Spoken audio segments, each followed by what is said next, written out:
Hi అండి, welcome to my channel. అందరు ఎలా ఉన్నారు? బాగున్నారా? మేము కూడా చాలా చాలా బాగున్నామండి.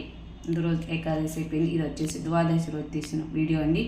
ద్వాదశి రోజు వచ్చేసి ఏకాదశి రోజు ఉపవాసం ఉండి ద్వాదశి రోజు అయితే ఉపవాసం వదలాలండి.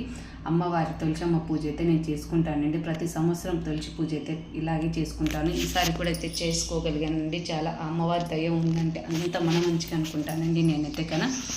ఉదయాన్నే అయితే పూజ ఇలా సింపుల్గా అయితే చేసేసానండి. నైవేద్యంగా అయితే పండ్లు పెట్టేసి పూజ అయితే ఉదయం చేసేసుకున్నాను. తర్వాత వచ్చేసి సాయంకాలం అండి తులసమ్మ పూజ ఎప్పుడైనా సరే ప్రతి సాయంకాలం చేసుకుంటాను. ఉదయం వచ్చేసి తులసి కోట దగ్గర అంతా అలికి ముగ్గులు పెట్టేసుకుంటానండి.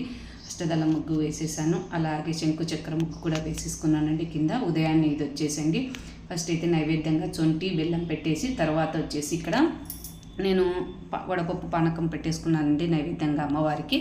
ఉదయమే తీవి పెట్టేశాను. సాయంకాలం అండి అమ్మవారిని చూడండి ఎలా రెడీ చేశాను, అలాగే అయ్యవారిని అమ్మవారిని ఎలా రెడీ చేశాను. నా దగ్గర ఉండి చిన్న విగ్రహం అండి కృష్ణుంది, మొన్న తెచ్చుకున్నాను. అది కూడా ఈరోజు తులసికోట దగ్గర పెట్టేసి పూజ అయితే చేసేసుకున్నానండి. ఫస్ట్ అయితే పసుపు గణపతిని చేసేసుకొని గణపతికి అష్టోత్తరం చేసుకున్నాను. అలాగే గణపతికి పూజ చేసేసి పండ్లు నైవేద్యంగా పెట్టేసి హారతి ఇచ్చుకున్నామండి. ఫస్ట్ అయితే గణపతి పూజ చేయాలి కదండి. ఏ పూజ చేసినా కూడా ఫస్ట్ గణపతి పూజ అయితే కంప్లీట్ చేసేసానండి. తర్వాత వచ్చేసి మా వారితో అయితే ఈసారి ఫస్ట్ టైం అండి మా వారి, నేను ఇన్నేళ్ళు 18 ఏళ్ళ నుంచి తులసి పూజ చేసుకుంటున్నానండి. ఎప్పుడు మా వారి తులసి పూజ అప్పుడు ఉండడండి, కానీ ఈరోజు ఉన్నాడనేసి మా వారితో అయితే కూర్చోబెట్టేసి 365 ఒత్తులు వెలిగించానండి. ఉసిరి దీపాలు వెలిగించాను. అలాగే పాపతో కూడా వెలిగించానండి. అసలు నుంచి వచ్చిందిగా పాప కూడా చేస్తా అంటే ఓకే అనేసి పాపతో కూడా వెలిగించానండి.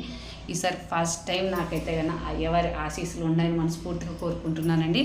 ఫస్ట్ టైం నేను మా వారు కలిసి పూజ చేస్తామండి తులసి పూజ అయితే. ఈసారి ఇలా మన ఇంట్లో మగవారు ఉంటే కానీ పూజ చేస్తే చాలా మంచిదండి కుటుంబానికి. మనం చేసే కంటే వాళ్ళు చేస్తే 1000 రెట్లు పుణ్యం అండి. మనకి ఫలితం అందరికీ దక్కుతుందండి ఇంట్లో.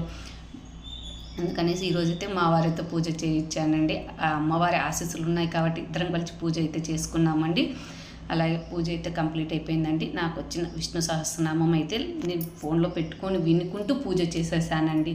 అలాగే వెంకటేశ్వర స్వామి నామాలు, గోవింద నామాలు చేశాను. అలాగే అమ్మవారికి వచ్చేసి శ్రీ మహాలక్ష్మి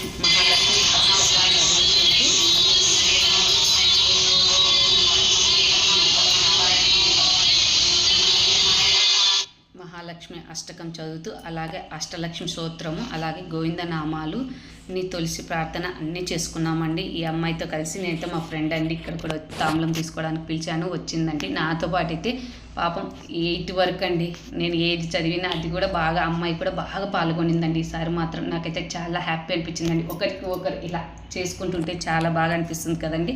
ఇద్దరం కూర్చొని వెంకటేశ్వర స్వామి నామాలు ఏమి కానీ విష్ణు సహస్రనామం వినుకుంటూ అలాగే పూజ అయితే కంప్లీట్ చేసేసామండి. అందరికైతే ఈ విధంగా అయితే వచ్చిన ముత్తైదువులు అందరికండి పూజ అంతా కంప్లీట్ అయిపోయిన తర్వాత నైవేద్యాలు వచ్చేసి ఈరోజు కంపల్సరీ మనం వచ్చేసి పెరగన్నం పెట్టాలండి. అమ్మవారికి అయ్యవారికి పెరగన్నం పెట్టాలి. ఇలా పెరగన్నం నా దగ్గర తులసి చెట్టు ఉంది కాబట్టి నేను తులసి కుంపట్లో నాటి పెట్టేసుకున్నాను. లాస్ట్ అయితే తెచ్చుకునేది అదేవిధంగా అదే తెచ్చి పూజ అయితే ఈ నెల మొత్తం పూజ చేస్తానండి. తర్వాత టెర్రస్ పైన పెట్టుకుంటాను. మనకు ఉసిరి చెట్టు లేదు అంటే కానీ ఉసిరి కొమ్మ తెచ్చి మనం పూజ చేసుకోవచ్చండి. నేను ప్రతి ఇయర్లో అదే చేస్తుంటే 2 ఇయర్స్ అండి చెట్టు తెచ్చి పెట్టుకున్నాను. ఆ కుంపటిని వచ్చేసి మిగతా టైంలో అంతా పైన పెట్టుకుంటా టెర్రస్ గార్డెన్లో. తర్వాత ఈ కార్తీక మాసం అంతా నెల రోజులు ఇక్కడ పెట్టేసి పూజ అయితే చేసేస్తానండి. పూజ అయితే కంప్లీట్ అయిపోయింది. అష్టోత్తరం అన్నీ అయితే కంప్లీట్ అయిపోయినాయండి.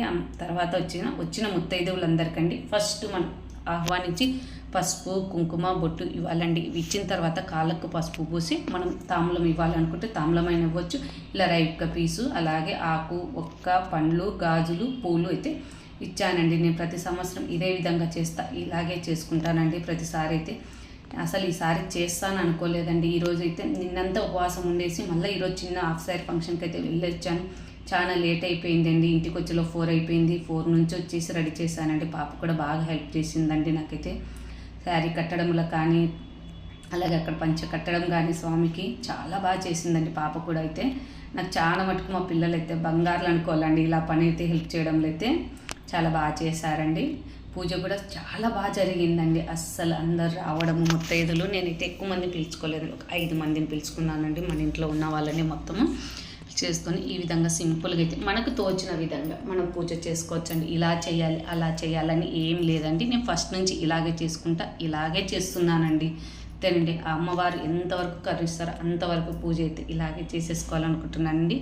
అలాగే అందరం కలిసి లాస్ట్లో అయితే 5 మంది కలిసి మంగళహారతి ఇచ్చామండి. అమ్మవారికి పాట పాడుకుంటూ హారతి కూడా ఇచ్చేసామండి.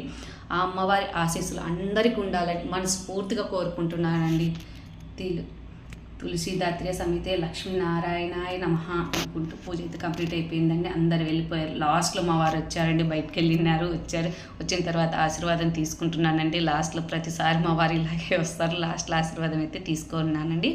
తర్వాత నేను, మా అమ్మాయి, మా వారు ఒక చిన్న ఫోటో అయితే దిగామండి. ఓకే అండి, వీడియో అయితే ఇదండి. నచ్చితే కన్నా లైక్ చేయండి, షేర్ చేయండి, కామెంట్ చేయండి. అలాగే ఎలా ఉన్నారో మా తులసి అమ్మవారు కామెంట్ సెక్షన్లో కామెంట్ చేయండి. నాకైతే కానీ మనస్ఫూర్తిగా అంటే చాలా బాగా నచ్చిందండి. మీకు ఎలా ఉన్నారు మా అమ్మవారు, అయ్యవారు, అలాగే మా కృష్ణుని విగ్రహం ఎలా ఉందో కూడా కామెంట్ చేయండి. ఓకే అండి, వీడియో చూసిన చాలా థ్యాంక్స్ అండి. ఓకే అండి, మరిన్ని వీడియో కోసం మా ఛానల్ సబ్స్క్రైబ్ చేసుకుంటాను.